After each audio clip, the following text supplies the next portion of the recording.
আসসালামু আলাইকুম। কেমন আছেন সবাই?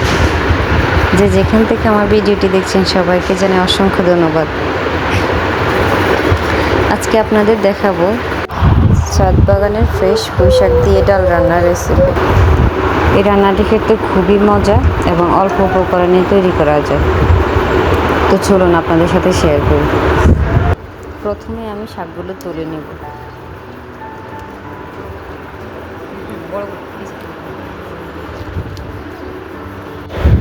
শাকগুলো আমার তোলা শেষ, এখন এগুলোকে কেটে ধুয়ে নেব।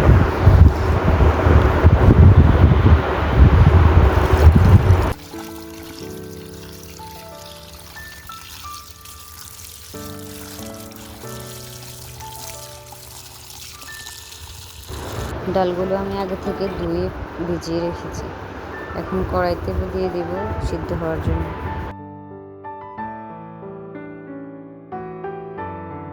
ডালগুলোতে যখন বলক আসা শুরু করবে তখন আমি দিয়ে দিব হলুদের গুঁড়ো, কেটে রাখা পেঁয়াজ, রসুন, কাঁচামরিচ, টমেটো। এখন সবগুলোকে আমি নেড়ে ছেড়ে মিশিয়ে দেব। তারপর ডালটা সিদ্ধ হয়ে আসলে পুঁইশাকটা ঢেলে দেব আমি।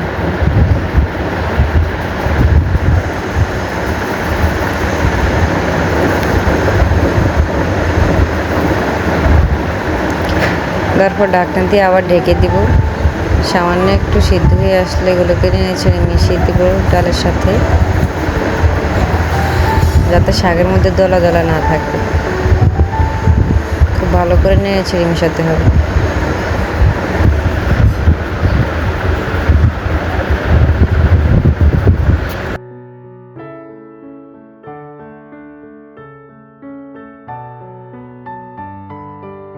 রান্নাটা যখন প্রায় শেষ হয়ে আসবে তখন কেটে রাখা পেঁয়াজ, রসুন আর শুকনো মরিচ আমি ভেজে নেব। ভাজা হয়ে গেলে এগুলোকে বাগার দিব।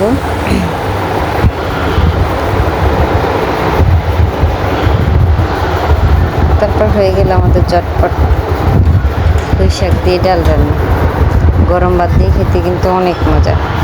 সবাই বাসায় একবার হলেও ট্রাই করে দেখবেন। আর যদি ভিডিওটি ভালো লাগে অবশ্যই লাইক, কমেন্ট অ্যান্ড সাবস্ক্রাইব করতে ভুলবেন না।